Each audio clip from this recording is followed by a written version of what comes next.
40 Palestinians dead. Not a high enough figure to push Washington to work together with the rest of Security Council members? As we've seen for ourselves many times, any unilateral attempts to secure a truce between Israel and its neighbors without a just solution to the Palestinian question will not bring peace to the Middle East. They will prompt nothing but another cycle of escalation similar to the one we're seeing in the region today. Mr. President, without a doubt, Israelis have a right to ensure their own security.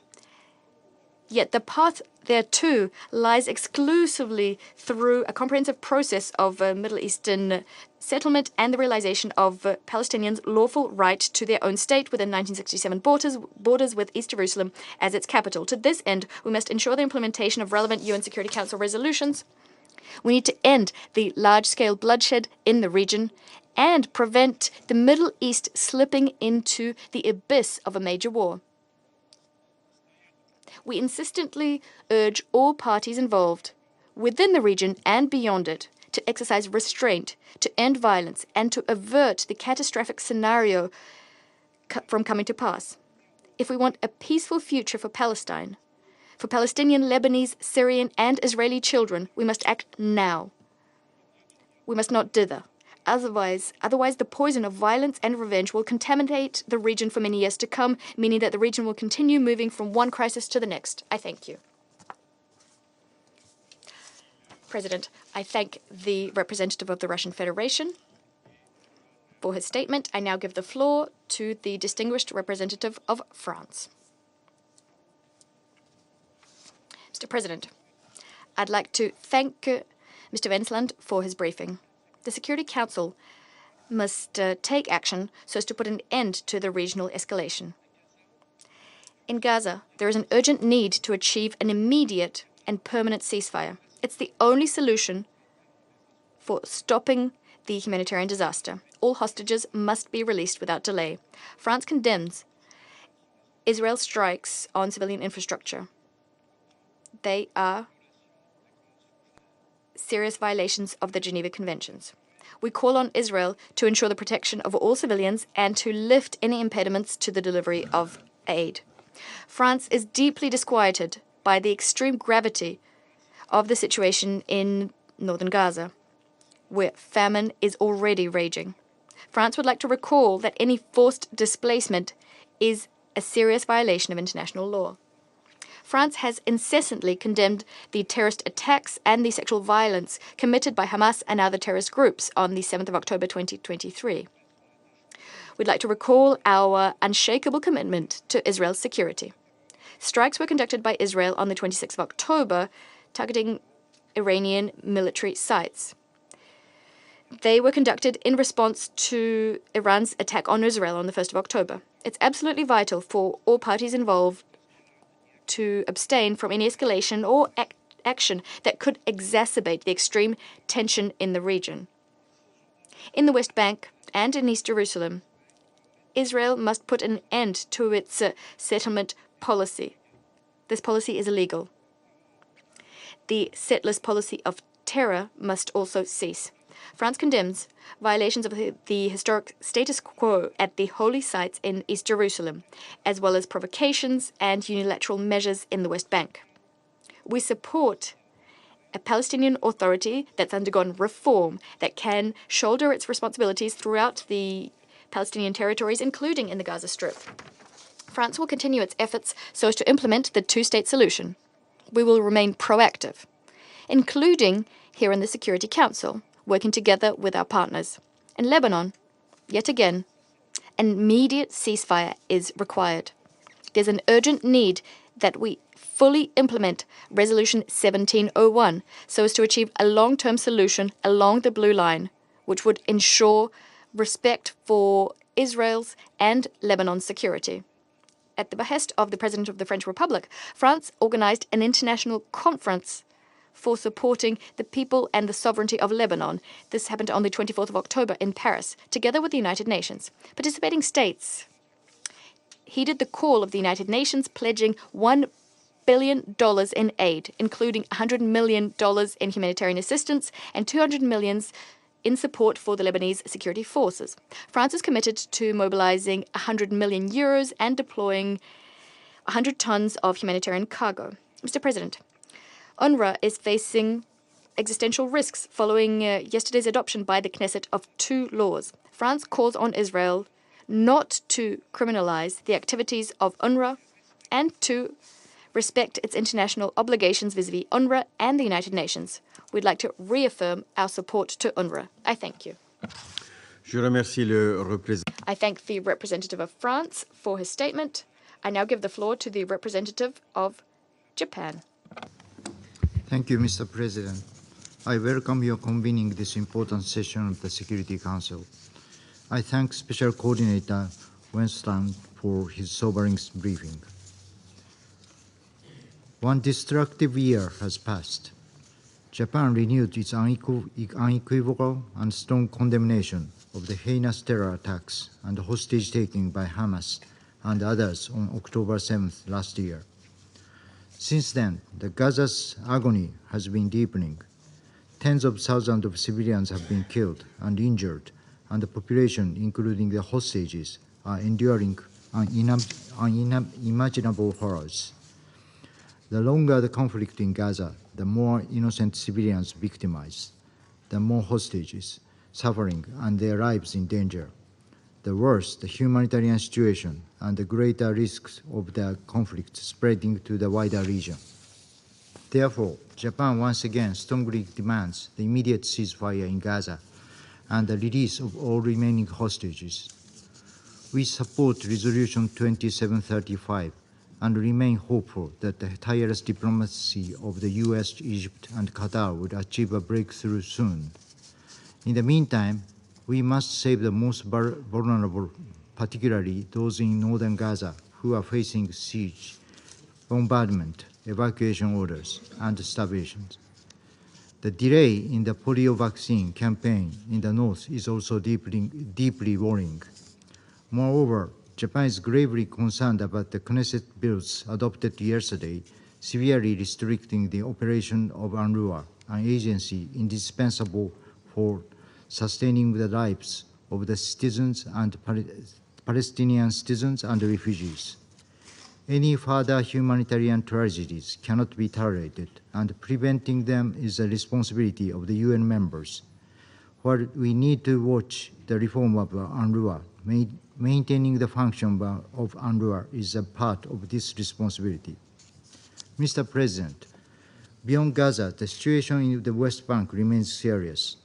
We call on the Israeli government to fully freeze settlement activities and take appropriate measures to prevent continued extremist settler violence. A revitalized Palestinian Authority is critical to restoring peace and stability for both Israel and Palestine. Thus, we, international community, should assist in reforming the PA, both politically and financially. For decades, Japan has provided necessary assistance to the PA. What we have offered is not just resources or projects, but the hope for a peaceful future. We remain steadfastly committed to this end. Mr. President, Japan is deeply concerned about the exchanges of attacks among regional actors, including the latest attack by Israel against Iranian military facilities, and strongly condemns any action that escalates already volatile situation. All parties should exercise maximum restraint. In Lebanon, fighting between the IDA and Hezbollah continues, affecting civilians on both sides of the Blue Line. More than 2,000 people have been killed since last year. Over 1 million people have been forced to flee their homes. Many have crossed into Syria. The crisis is spreading.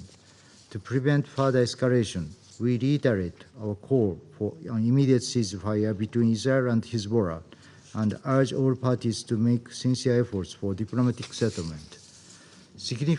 Significantly increasing the flow of humanitarian assistance is vital in addressing the needs of the people in Lebanon who are suffering at this very moment. Japan has recently decided to extend an emergency grant of $10 million for humanitarian assistance to the people in Lebanon. Today, we also decided to provide an additional $10 million in response to the humanitarian situation in Syria, which has witnessed the influx of the displaced people from Lebanon. Mr. President, finally, Japan reiterates that only a two-state solution can finally resolve this conflict. Peace cannot be achieved through belligerency, but only through diplomacy. I thank you, Mr. President. Je remercie. I thank the representative of Japan for his statement, and I now give the floor to the representative of the United Kingdom. President. And I'd like to thank Special Coordinator Wennesland for his briefing today.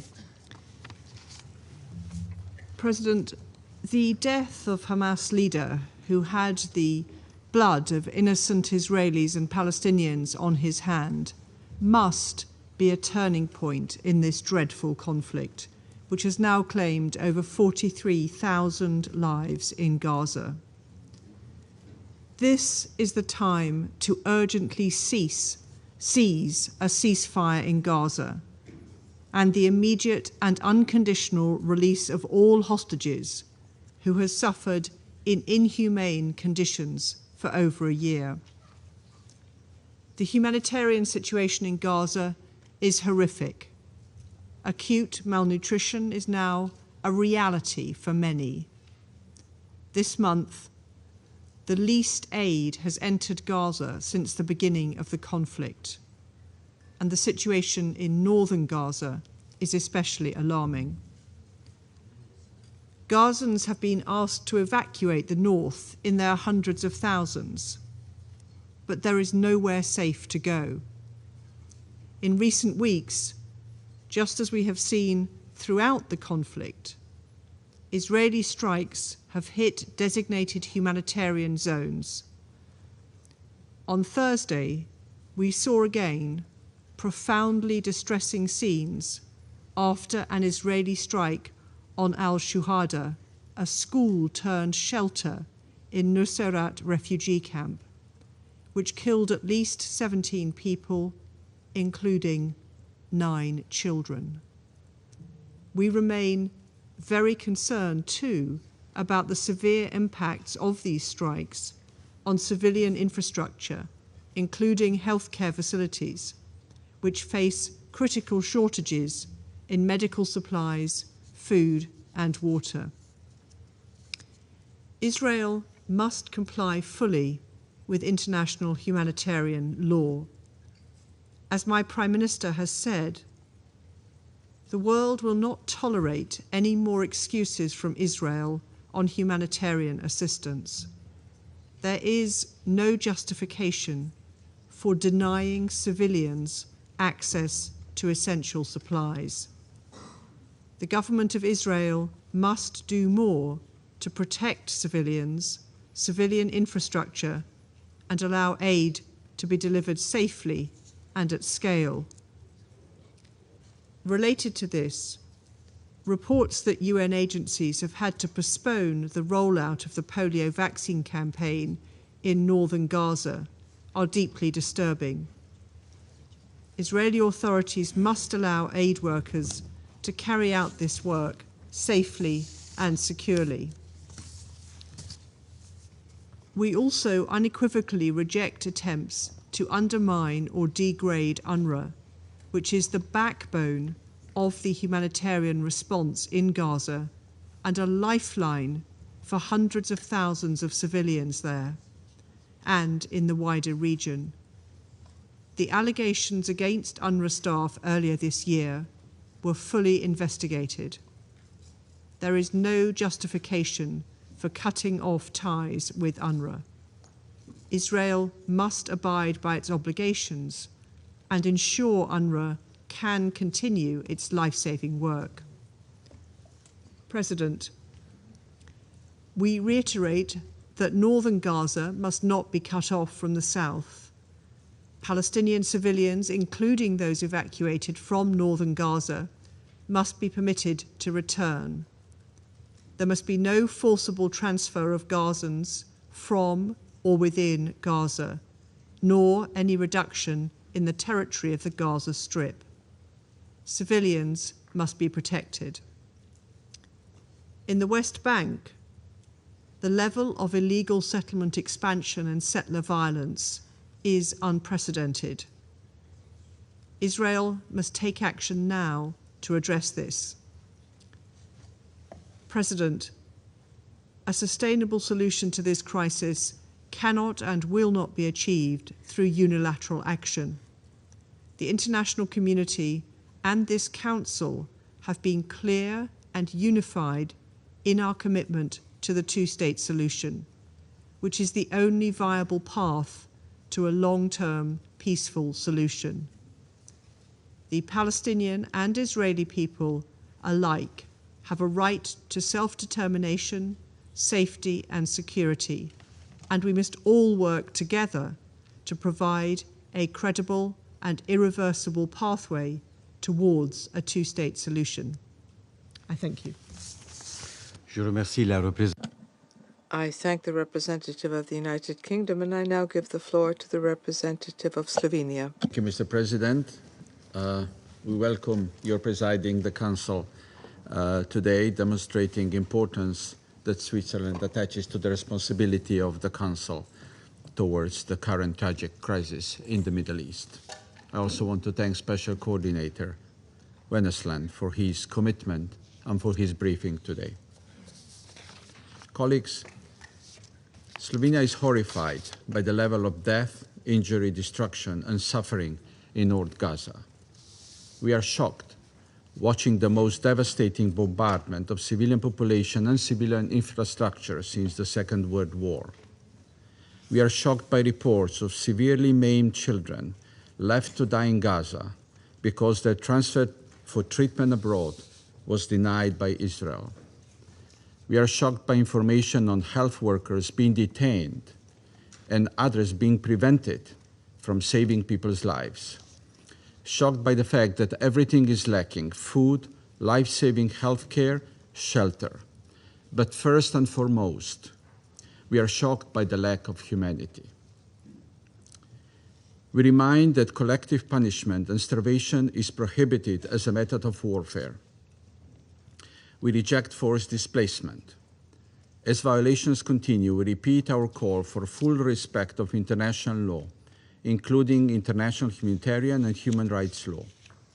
We repeat our call on Israel to allow unimpeded access to United Nations and humanitarian organizations. We call for aid to be delivered at scale. Famine is at the doors of Gaza.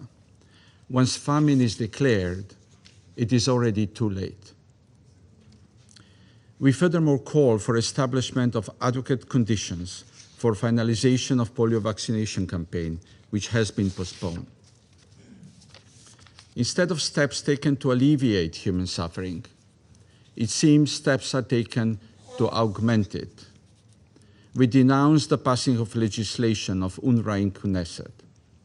If implemented, it would have severe impact on the work of UNRWA in Gaza, the West Bank, Lebanon, and potentially in the region.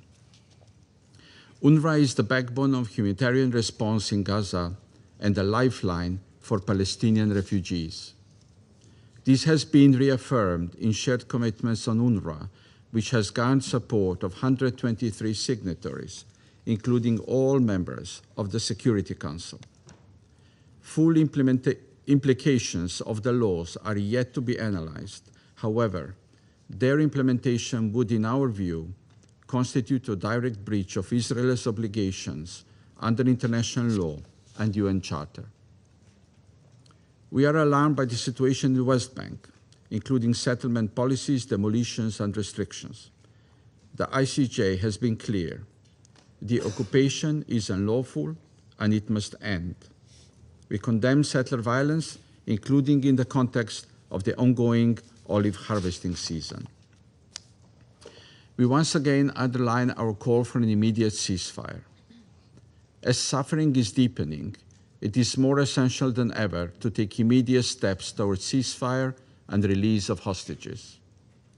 We welcome efforts of our partners to achieve a diplomatic solution.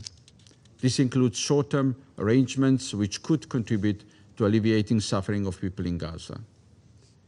This must be complemented by serious and irreversible steps to achieving a long-term solution, which can only be in the form of the two-state solution.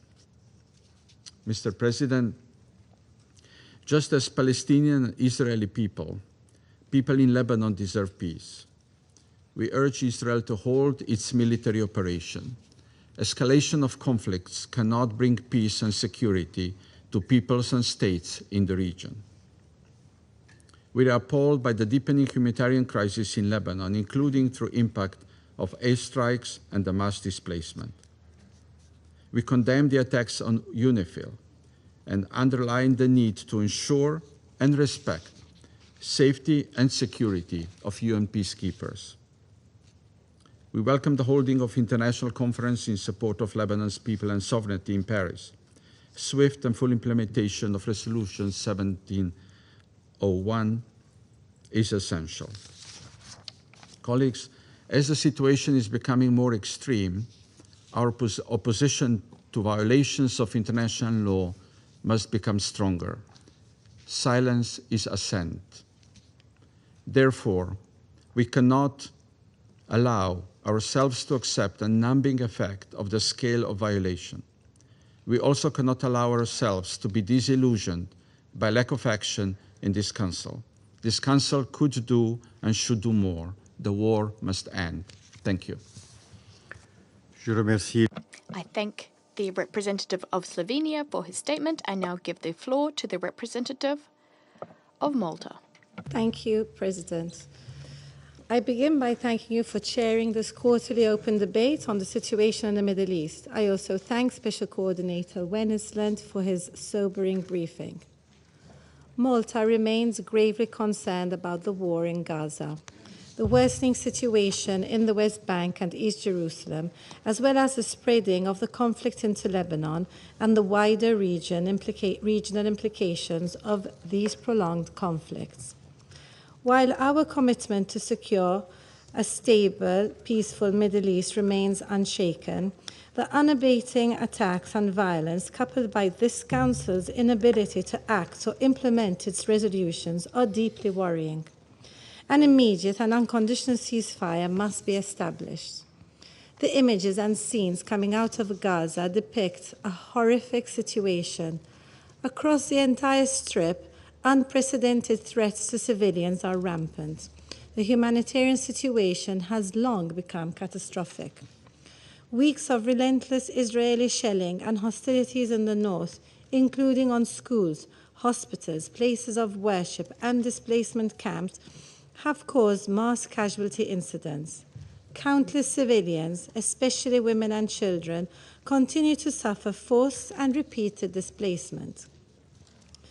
The cut-off of humanitarian aid is further compounding this situation. The UN and its implementing partners continue to face severe and unlawful obstructions by Israeli authorities in delivering critical aid to North Gaza.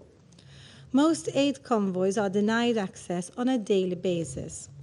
WFP has warned that the threat of famine is growing. Immediate and sustained humanitarian access across the Gaza Strip is desperately needed. We unequivocally condemn all actions that target civilians and civilian infrastructure. All parties must adhere to international law, including through the implementation of the ICJ's orders on provisional measures. We reiterate our condemnation of Hamas for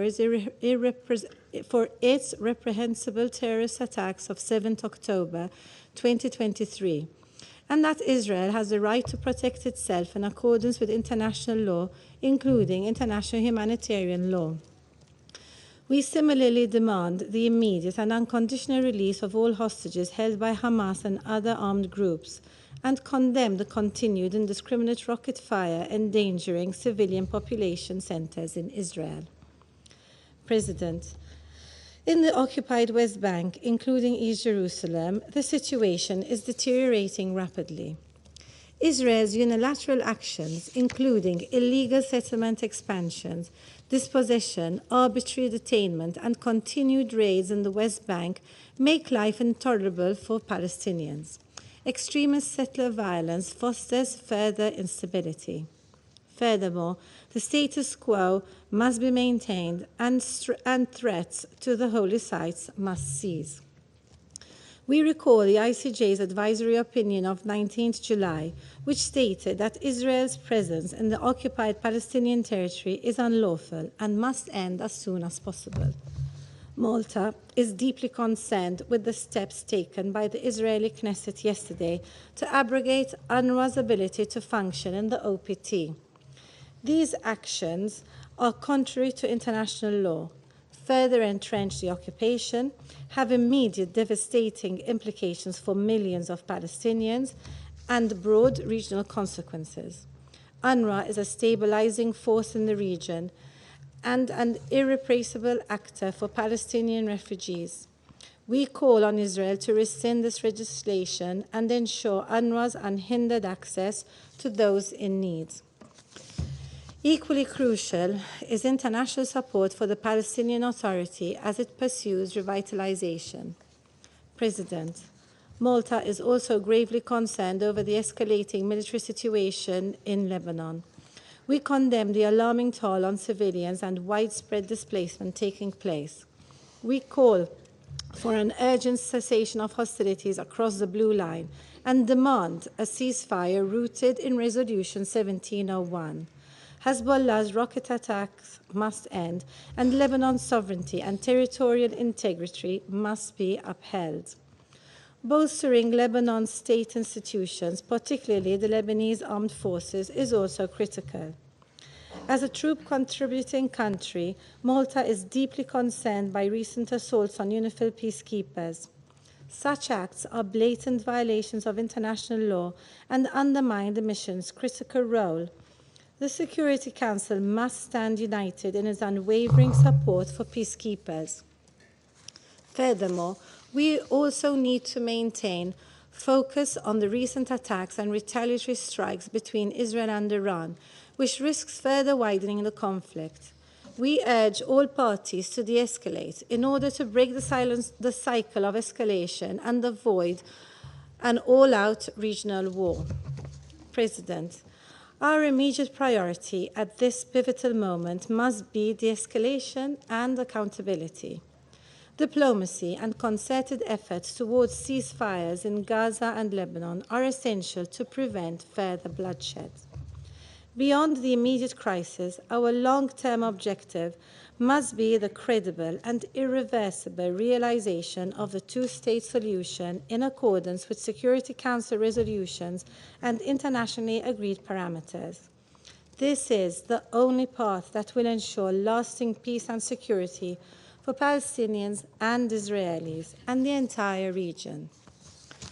This Council has not only the tools, but also the responsibility to act decisively, and Malta stands ready to act. Let us not delay any further. The future of the region depends on the actions we take today. Thank you. I thank the representative of Malta for her statement. I now give the floor to the representative of Sierra Leone. Thank you, Mr. President. Excellency, Mr. Ignacio Cassis, Federal Councillor and Head of the Federal Department of Foreign Affairs of Switzerland. I welcome all ministers and their participation in this quarterly open debate. On 24th October, just 5 days ago, the United Nations commemorated 79 years of its establishment with the primary purpose of upholding international peace and security and avoiding another major war, to save succeeding generations from the scourge of war. The situation in the Middle East is, however, deeply troubling. The ongoing illegal occupation of the State of Palestine by the State of Israel, compounded by the escalation following the 7th October attacks, has exacerbated the conflict. The acts of aggression by Israel in Lebanon and the incessant Hezbollah rocket attacks on Israel, the attacks on UN peacekeepers, retaliatory strikes involving Iran and Israel, and assault by and retaliatory strikes against the Houthis in Yemen further complicates this already volatile landscape. These events challenge the very raison d'etre of the United Nations, our understanding of the safeguards provided by international law, and the values we profess to uphold. UNRWA, a United Nations entity, is being targeted by inter alia by a hostile legislation.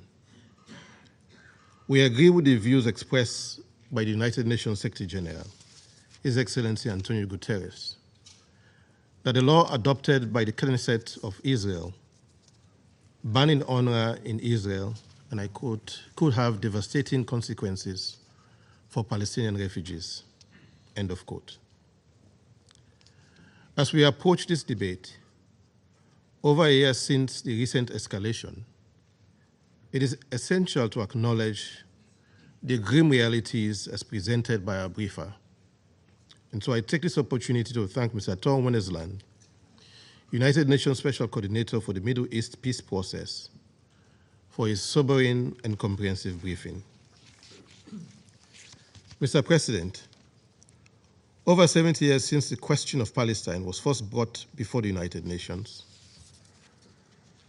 we still bear the burden of delivering peace in the region by supporting a two-state solution that guarantees the independence of the Palestinian people and a safe and secure Israel and Palestine.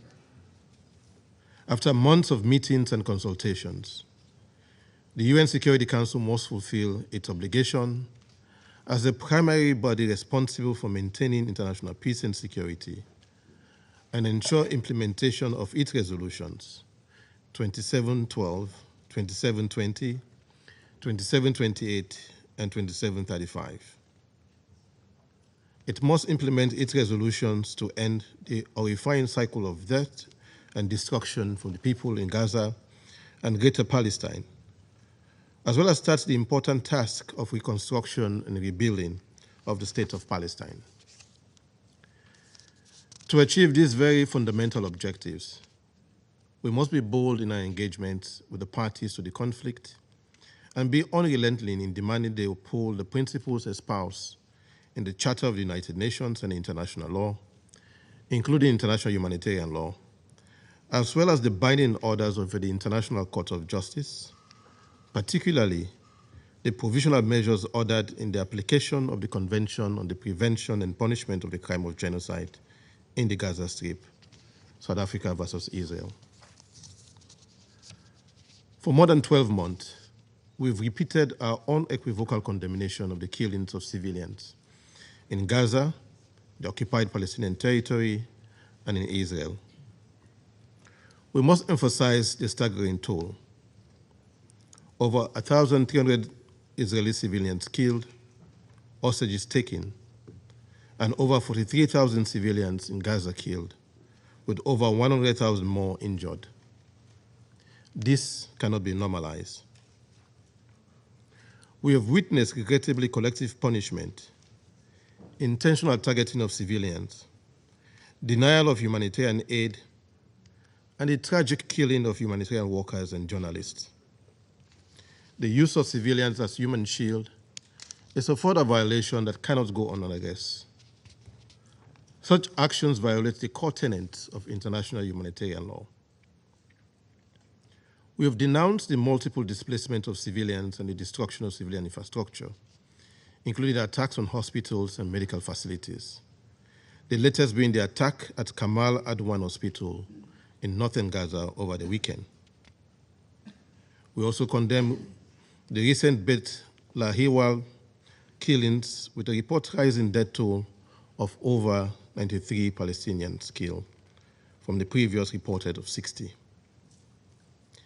Every day, statistics provided by OCHA, UNRWA, and other humanitarian organizations point to serious violations of international humanitarian law and resolutions adopted by the Security Council and the General Assembly. While we note the complexity and deep-rooted nature of this conflict, we are of the view that achieving lasting peace and stability in the region will require adherence by the parties to the conflict to international law, including international humanitarian law, and other political and moral imperatives. With an ever-worsening humanitarian crisis, intensified military operations, and tens of thousands of civilian fatalities, Sierra Leone again calls for an immediate ceasefire in the Gaza Strip and the entire region, and the release of the remaining hostages held by Hamas. A ceasefire is the most practical way to move the process of engagement forward, especially the resuscitated engagement by Egypt, Qatar, and the United States, supported by Resolution 2735, and establish the conditions conducive for the foundation of lasting peace.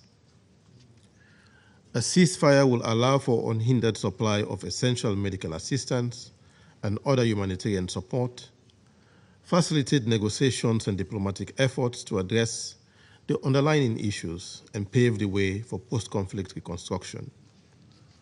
Without a ceasefire, this cruel cycle of indiscriminate attacks on civilians, repeated evacuation orders, displacement, and humanitarian restrictions will continue. An immediate ceasefire will rescue the 1.8 million people across the Gaza Strip experiencing high levels of acute food insecurity, classified as IPC Phase 3, including the 133,000 people facing catastrophic food insecurity and an estimated 60,000 cases of acute malnutrition among children as young as 6-month-old from starvation and death, as outlined in the recent IPC Global Initiative Special Snapshot. It will also protect the humanitarian personnel serving under difficult circumstances, with their safety and well-being under continuous threat.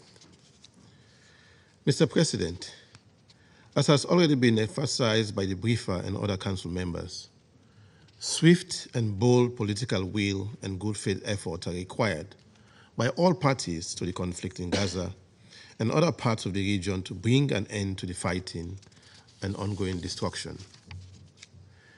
This is my delegation's ultimate request in today's quarterly debate, and we stand ready to support all efforts initiated by this Council to secure the freedom of the Israeli hostages and to actualize the long-awaited desire of the civilian population in Gaza, on the occupied Palestinian territory, as well as in Israel, for genuine peace, genuine independence, and peaceful coexistence. I thank you. Je remercie. I thank the representative of Sierra Leone for his statement. I'd now like to give the floor to the representative of China. President, I thank you for presiding over this meeting. I would also like to thank Special Coordinator Wennesland for the briefing. Today, the Council is again considering the situation in the Middle East. What is unfolding before our eyes is that Gaza and the Middle East as a whole is experiencing worsening situation, elusive peace prospects, and a looming all-out war. The Council should act immediately on the pressing issues with a view to promoting ceasefire, saving lives, and restoring peace. I wish to stress the following points. First, an immediate and permanent ceasefire is the prerequisite for saving lives and preventing further deterioration of the situation. There is no justification for any delay in ceasefire. The United States has announced that it will reinvigorate ceasefire negotiations. We hope that the negotiations will not fall into the weird cycle of walking on the spot, as we saw in the past several months, nor will they become a pretext for prolonging and expanding the fighting. The relevant diplomatic efforts should not be used as an excuse to obstruct the Council's action. We support the Council in using all the options in its toolbox and take further actions towards a ceasefire. Second, Gaza has been bombarded into a living hell, and northern Gaza is turning into the hell of the hell. Supplies have been cut off. Relief operations denied. Civilians in Jabalia camp evacuated at gunpoint. And patients and doctors at Kamal Adwan Hospital subjected to inhumane treatment. The bottom line of the international humanitarian law has been trampled upon time and again. This is a blot on the conscience of humanity and should not be tolerated at all. Israel must comply with its obligations under the international humanitarian law. No double standards should be allowed in this regard. Third, UNRWA has been providing relief in accordance with the General Assembly mandate. It is the backbone of humanitarian assistance in Gaza. The Israeli Knesset, in total disregard of the strong opposition of the international community, passed 2 bills in an attempt to restrict and close UNRWA. China expresses strong condemnation. Closing the agency would be a new round of collective punishment of millions of Palestinian refugees in the region and would severely affect the humanitarian situation, security, and stability in the region. We call on Israel to halt and revoke the said bills to ensure dignity, safety, and facilitation for the work of UN humanitarian agencies, including UNRWA. Fourth, in the current context, certain countries are continuing their massive supply of weapons to Israel. Whether such acts would contribute to achieving the objectives contained in the Council resolutions, this matter must be taken seriously. The GA Emergency Special Session has adopted a resolution urging all states to stop supplying weapons and equipment that might be used in the occupied Palestinian territory. China recently joined the joint letter initiated by Turkey and over 40 other countries calling for the implementation of this demand from the said resolution of GAESS. We hope that the countries concerned will take seriously the grave consequences of massive weapon supply and stop fueling the flames of military adventurism. Fifth, while the flames of war are raging in Gaza over the past year, the situation in the West Bank has also been deteriorating. Illegal settlements have been expanding, with more than 1,700 Palestinian houses confiscated by force or demolished and thousands of Palestinians displaced. The occupying power has also frequently conducted violence against the Palestinian people and used various means to suppress and restrict the governance of the Palestinian Authority. Such practices are creating a new reality and undermining the conditions on which the two-state solution is based. Preventing the further erosion of the basis of the two-state solution by unilateral actions should be a priority for the international community in advancing Palestinian-Israeli peace in the next phase. Sixth, an all-out war in the region is looming. The recent Israeli invasion into Lebanon, its continuous indiscriminate bombardment, and multiple airstrikes against Iran and Syria. All these acts have violated the sovereignty and territorial integrity of the relevant countries and further destabilized the region. The situation is hanging by a thread. Any irresponsible adventure would be extremely dangerous and would highly likely lead to catastrophic consequences. We urge Israel to reject its obsession with force to prevent the region from being plunged into a larger catastrophe.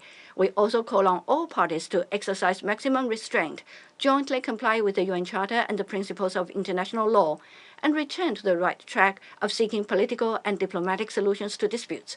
Thank you, President.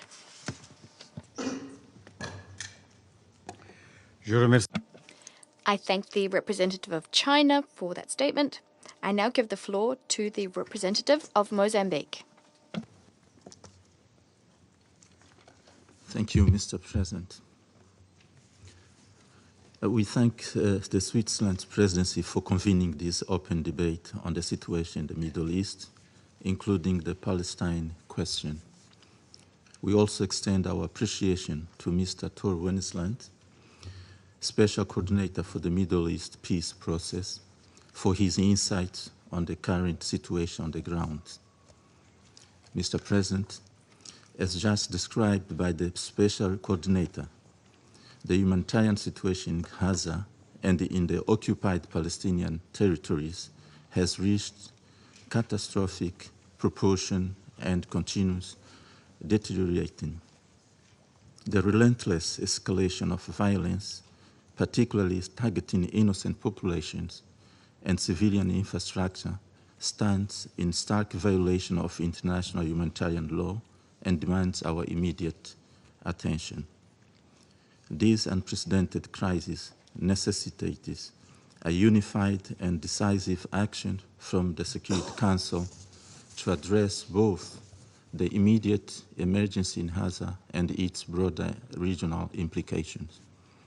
In this connection, it is urgent and imperative that the Security Council expeditiously explore viable alternatives to address this crisis, including strengthening existing resolution through more robust and enforceable measures to guarantee immediate and unhindered humanitarian access to Gaza.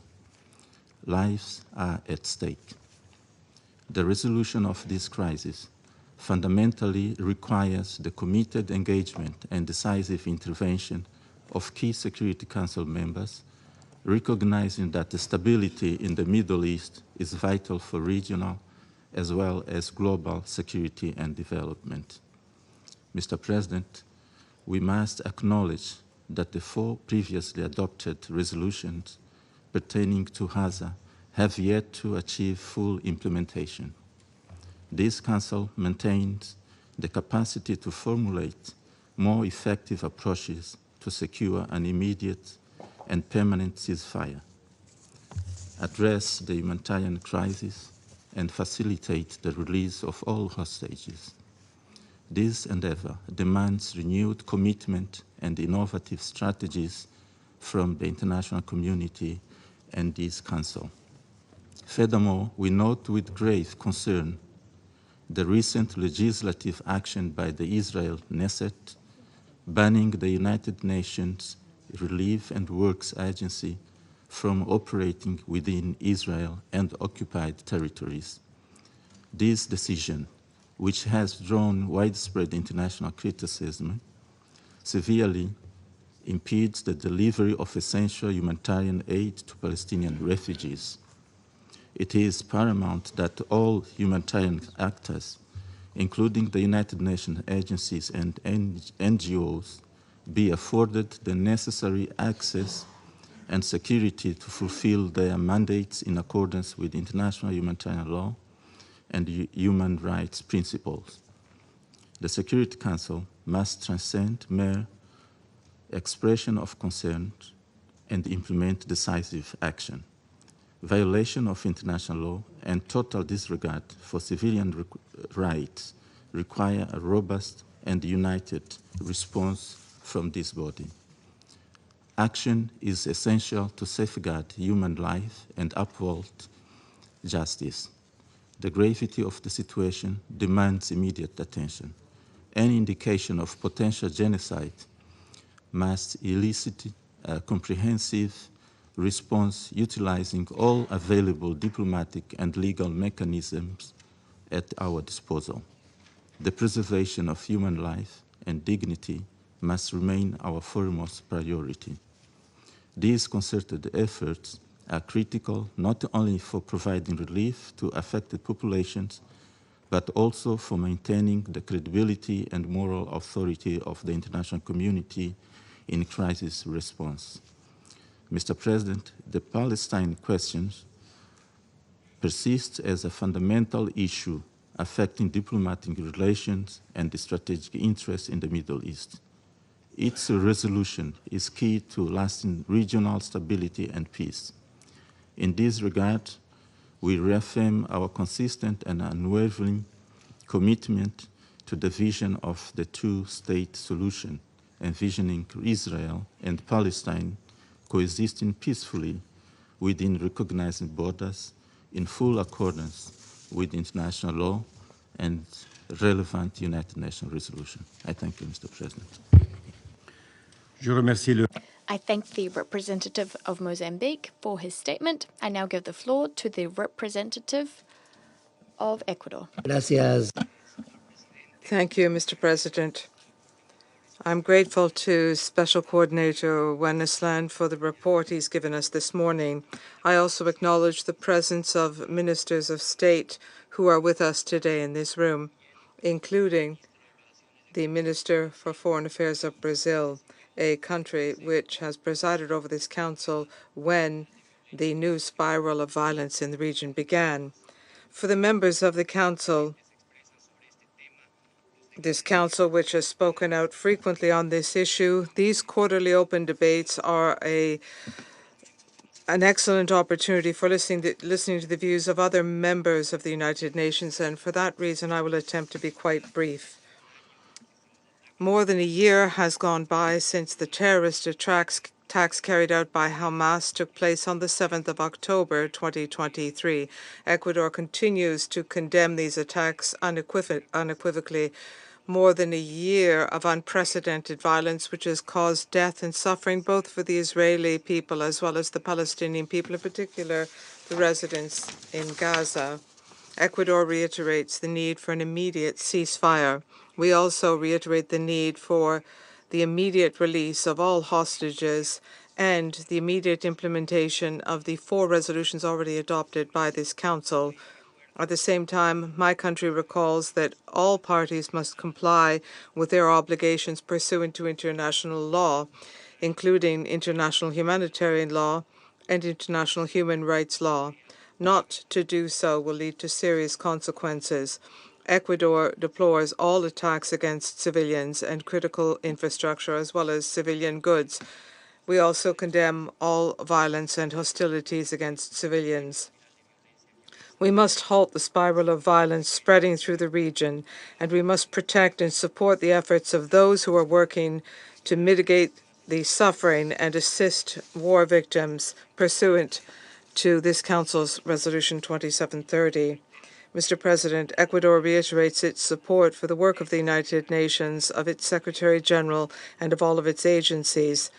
Member states of the United Nations must cooperate with these efforts. This is our organization. We must facilitate its work to the extent possible, and at the very least, we should not hamper its work. The role of UNRWA is particularly important for regional stability. Any decision or action impacting its work is of concern. My country has reiterated these views on a number of occasions.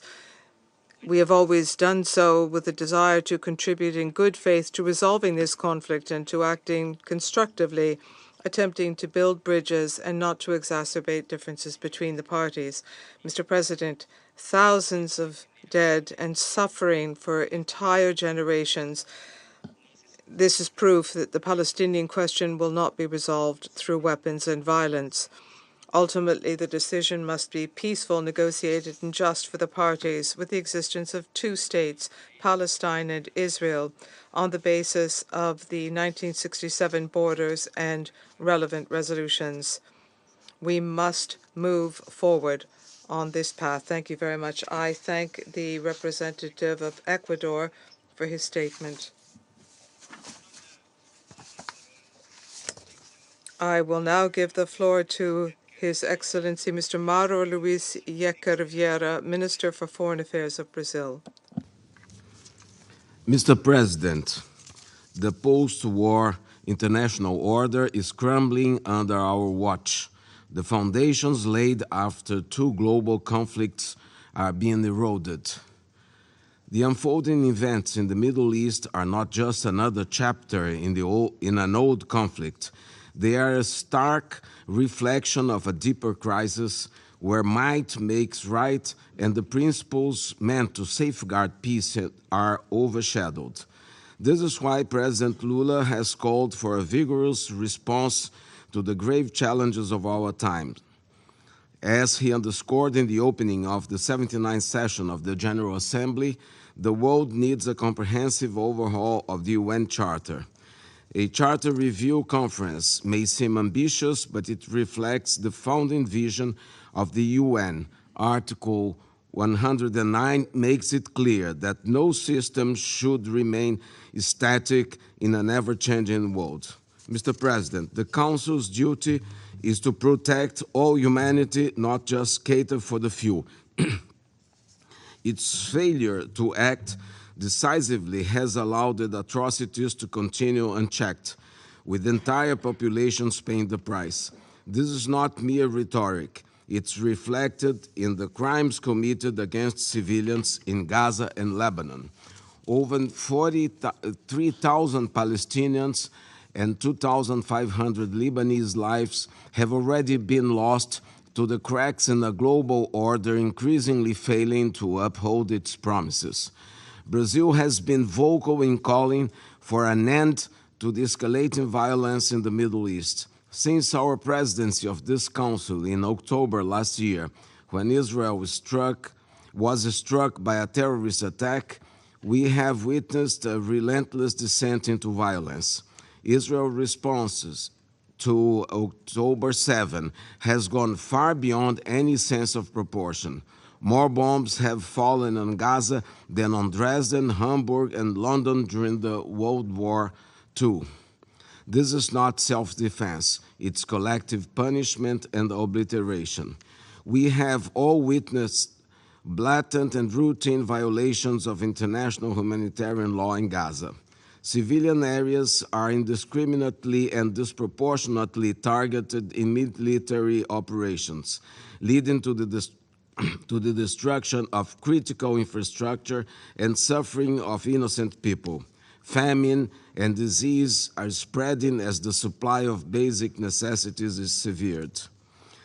Even those protected under the Geneva Conventions, humanitarian workers, doctors, and health personnel are being killed. Journalists have been shot and their news outlets silenced. Mr. President, the International Court of Justice has issued provisional measures directing Israel to halt actions that may violate the convention, the Genocide Convention, and facilitate the delivery of humanitarian aid. Additionally, Resolution 2735 of 2024 demand a full ceasefire, the withdrawal of Israeli forces from densely populated areas in Gaza, and the safe return of Palestinian civilians to their homes. These are not recommendations. They are binding obligations under international law. When mandatory directives from the highest legal and political bodies are ignored with impunity, it signs a dangerous unraveling of the global governance. The consequence is the disregard is more loss of life and unimaginable destruction. When I last addressed this council a month ago, I warned that Lebanon stood on the edge of a conflict. Today, we mourn the loss of thousands of innocent lives, including 2 Brazilian teenagers. In just 30 days, the number of displaced people in Lebanon was multiplied by tenfold. Since I last sat in this chair, I have been engaged in the urgent task of repatriating thousands of our dual nationals from Lebanon, completing 9 rescue flights by the Brazilian Air Force planes amid increasing security risks, including Israeli airstrikes deep into Lebanese territory. Thousands more await repatriation.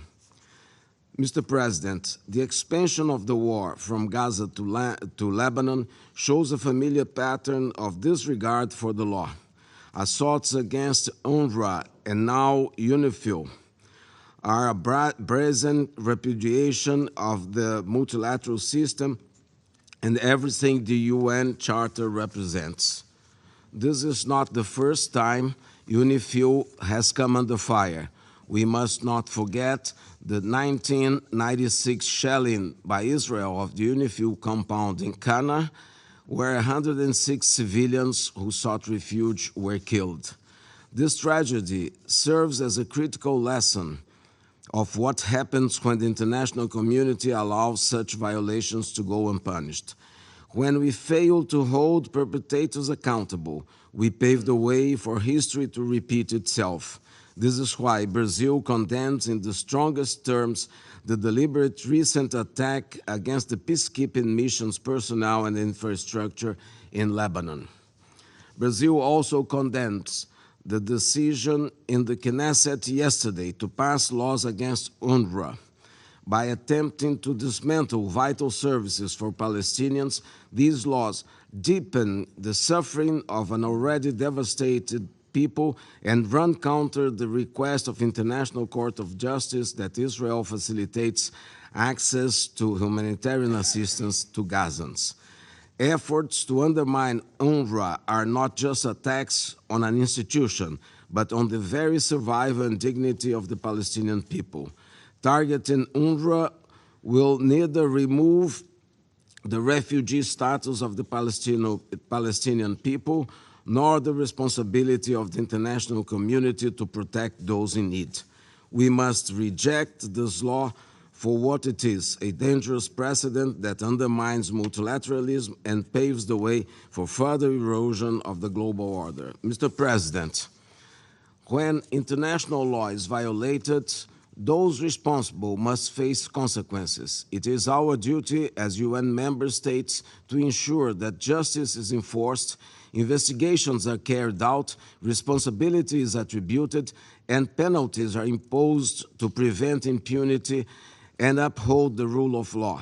We must uphold justice, not just call for it. In the face of a plausible case of genocide and the indiscriminate targeting of civilians, the international community can no longer be complicit by providing weapons that enable such crimes. The same holds true for weapons that prolong the illegal occupation of the Palestinian territories. We cannot allow the veto to become a shield for impunity. Mr. President, every time this Council meets to discuss the Middle East, the situation grows more dire.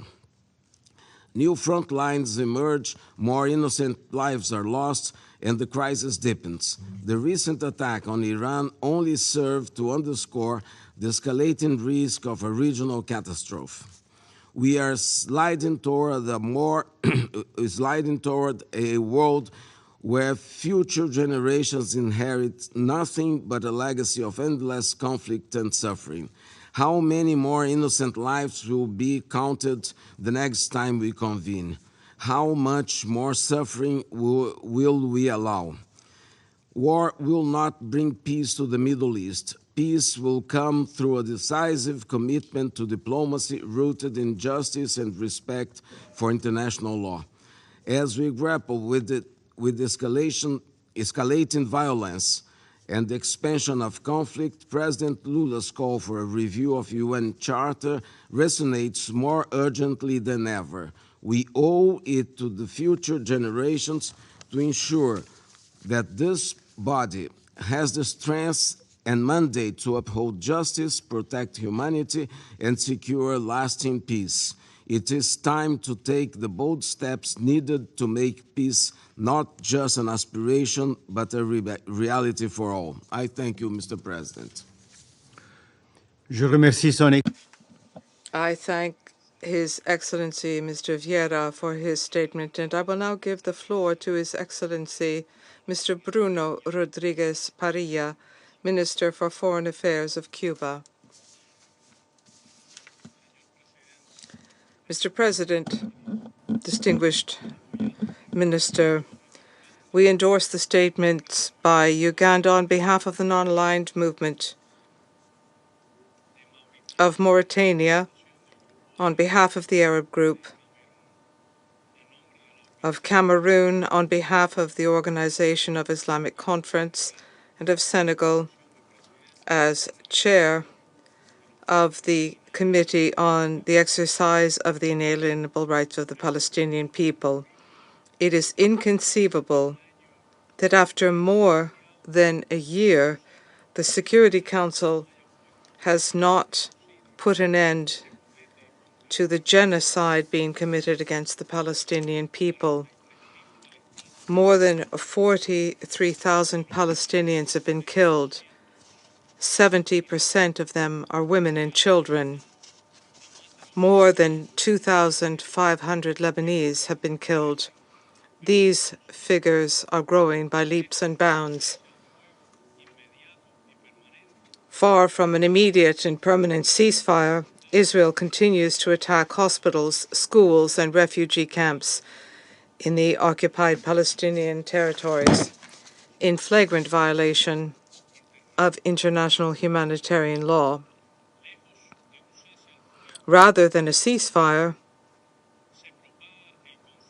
Israel is spreading the conflict throughout the Middle East region, expanding its aggression to Lebanon, indiscriminately shelling territories in Syria and Yemen, and starting a new and dangerous escalation against the Islamic Republic of Iran. The government of Israel attacks and spurns the United Nations and its Secretary General.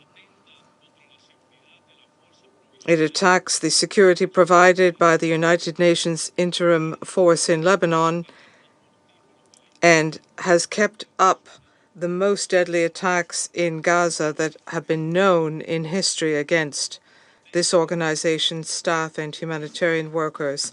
The occupying power continues to obstruct humanitarian assistance to the Palestinian people. The recent approval by the Israeli parliament of a law banning any activity in the OPT by the United Nations Relief and Works Agency for Palestinian Refugees in the Near East, known as UNRWA in English, in addition to violating the UN Charter and Israel's obligations under international law, will further the suffering of the Palestinian people. How many children and women must be killed before the international community acts and puts an end to aggression, puts an end to illegal occupation, and provides international protection, which the Palestinian people so urgently need? How much more destruction must take place before rhetorical words and statements are replaced with practical actions against the genocide currently taking place? The impunity with which the current Israeli government continues to act is not only proof of the ineffectiveness of the Security Council, but this is an attack against multilateralism, and it undermines the very essence of the UN Charter and international law. It also means that the Palestinian people are facing a truly existential threat. It means that more innocent people will continue to be killed, maimed, detained, and displaced. Such impunity is only possible with the complicit political, military, logistical, and financial support provided to the occupying power by the United States government, which applies double standards and obstructs council action. Mr. President, it is not possible to achieve peace in the Middle East without a just solution to the Palestinian question. This is something that the government of Israel is attempting to block by every possible means, destroying the state of Palestine and making a two-state solution impossible. It is not possible to have a sovereign Palestinian state, an independent state, without Gaza and without pre-1967 borders, nor would such a state be possible without East Jerusalem as capital and without the return of refugees. The International Court of Justice, at the request of the UN General Assembly, expressed a clear position. Occupation by Israel of Palestinian territory and the denial of the right of these people to self-determination are illegal actions, and they violate international law. The immediate and unconditional admission of Palestine as a member state of the United Nations is an essential step towards a definitive solution to this conflict. Why does Palestine have to continue to wait before becoming a full-fledged member of the United Nations when Israel did so 75 years ago, pursuant to a resolution in which the two-state solution prevailed. To achieve peace and stability in the region, we also require the complete and unconditional withdrawal of Israel from Syrian Golan and from all occupied Arab territories. We call for a cessation of hostilities and aggression against the sovereignty and territorial integrity of the sister nations in the Middle East. Foreign interference in this region must end. We reiterate our appeal for an immediate and unconditional end to the arbitrary and illegal unilateral coercive measures imposed by the United States against sovereign countries in the Middle East. Cuba will continue to contribute to all legitimate international efforts to provide a just, broad, and lasting solution to the conflict in the Middle East. We call for united action by all peoples and governments of the world to halt the aggressions by the Israeli government. Every moment of passivity will cost new innocent lives, greater suffering and destruction. Cuba will never be indifferent in the face of injustice. The Palestinian cause and the cause of sister nations of the region can always count on our strong solidarity and support. Thank you. Merci. I thank His Excellency Mr. Rodriguez Parilla for his statement, and I now give the floor to the representative of Lebanon. السيد الرئيس. Mr. President, we thank Switzerland for organizing this open debate on the situation in the Middle East.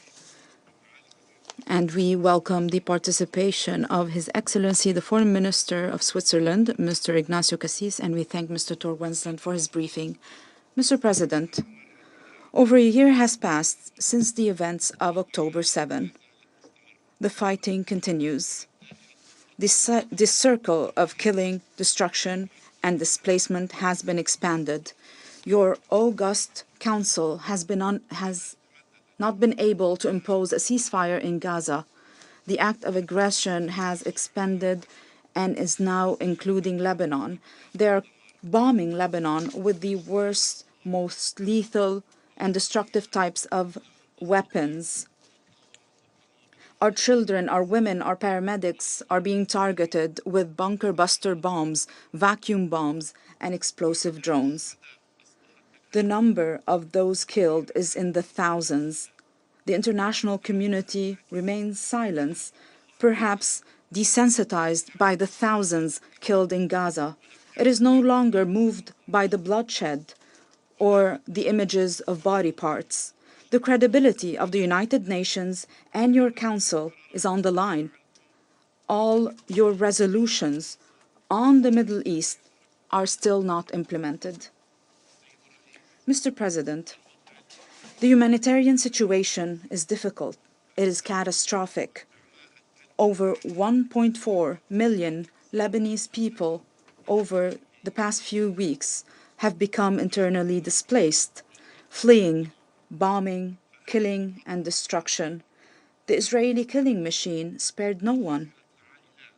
Overnight, families have lost their normal life, their homes, their memories, their hopes.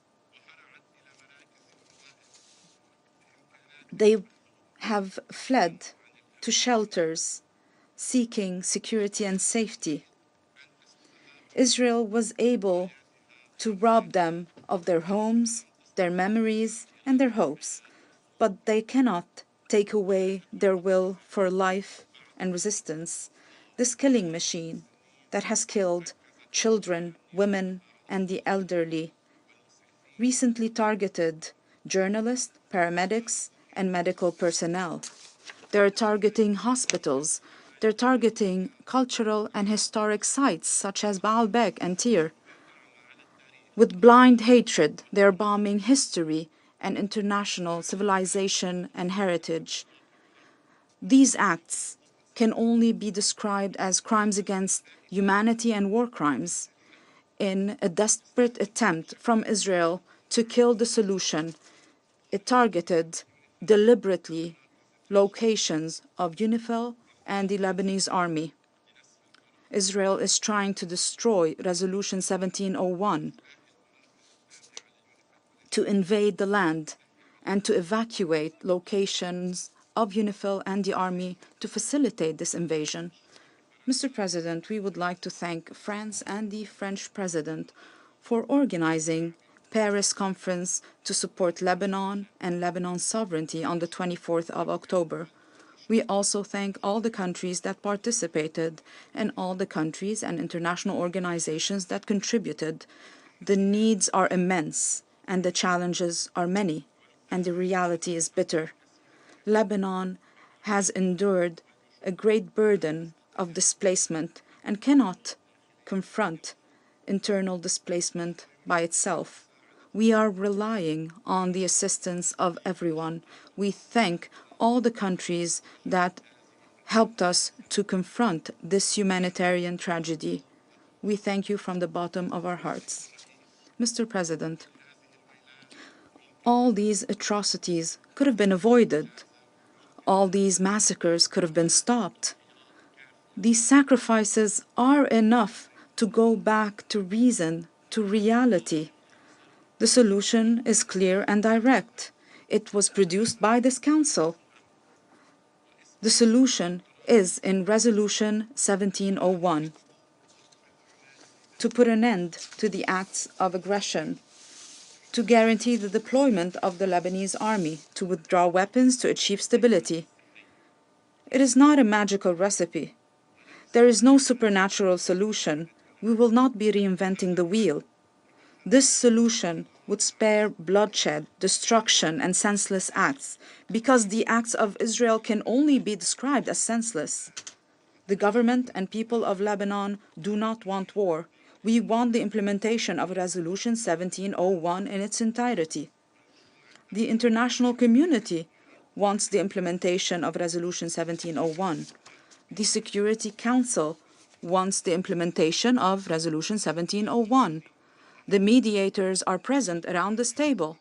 They have been providing solutions for the past 13 months. However, on the other side, we have one party that do not wish for a solution, that wants to sacrifice additional lives, wants to go on with the war for only one reason, for personal agendas and ambitions. If they wanted to give precedence to the interest of their people, they would have ended the war immediately, would have spared bloodshed, and would have implemented the solution. Mr. President, Lebanon emphasizes the need to implement Security Council Resolution 1701 in its entirety. The Lebanese Foreign Minister provided steps for the implementation process. 1. The withdrawal of Israel of all Lebanese territory occupied during its last aggression, and to go back to its side of the border, according to the Truth Agreement of 1949. 2. Enhancing the deployment of the Lebanese army south of the Litani River and along the southern border, so that there is no weapon outside the approval of the government of Lebanon, and there is no authority outside the authority of the government of Lebanon, according to Resolution 1701. 3. Make sure IDPs return to their homes and their villages. 4. To resume indirect negotiations that are currently on hold under the auspices of the United Nations and the participation of one or more international mediators to resolve pending points according to Resolution 1701. 5. To start a serious negotiation process with a specific timeline to return the Shiba Farms and Kfar Shuba Hills to Lebanon, and point B1 in Ras El Nakura. To rebuild what was destroyed, to reform agricultural land that was polluted with white phosphorus, to remove any remnants of the aggression against Lebanon, so that we can provide a decent life to the citizens of the south of Lebanon, and finally provide financial and technical assistance to enhance the capacity of the Lebanese state, whether in its civil or military institutions. Mr. President, the United Nations and its agencies during the past 80 years have put in place principles and conventions to regulate and organize international relations. However, Israel, during the past 13 months, destroyed all these frameworks and conventions and laws that were put in place like a spoiled child. Because you've spoiled it so much, it has destroyed everything. How can you, after all that has happened, how can you call for the implementation of these laws and conventions?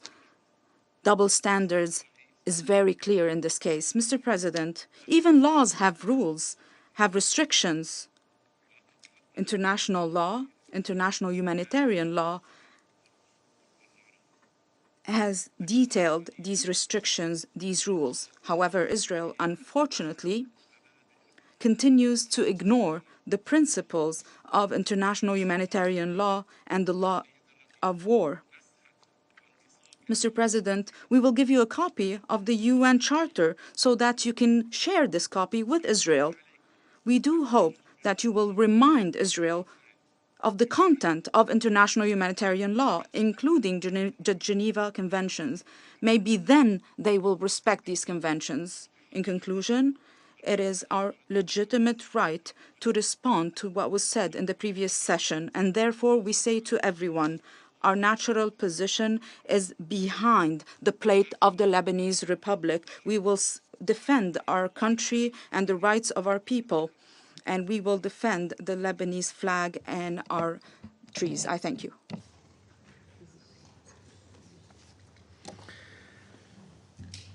Je remercie. I'd like to thank the representative of Lebanon for his statement. Ladies and gentlemen, excellencies, there are still a number of speakers remaining on my list for this meeting. With the concurrence of members of the Security Council, I propose that we suspend this meeting until 3 p.m. The meeting is suspended.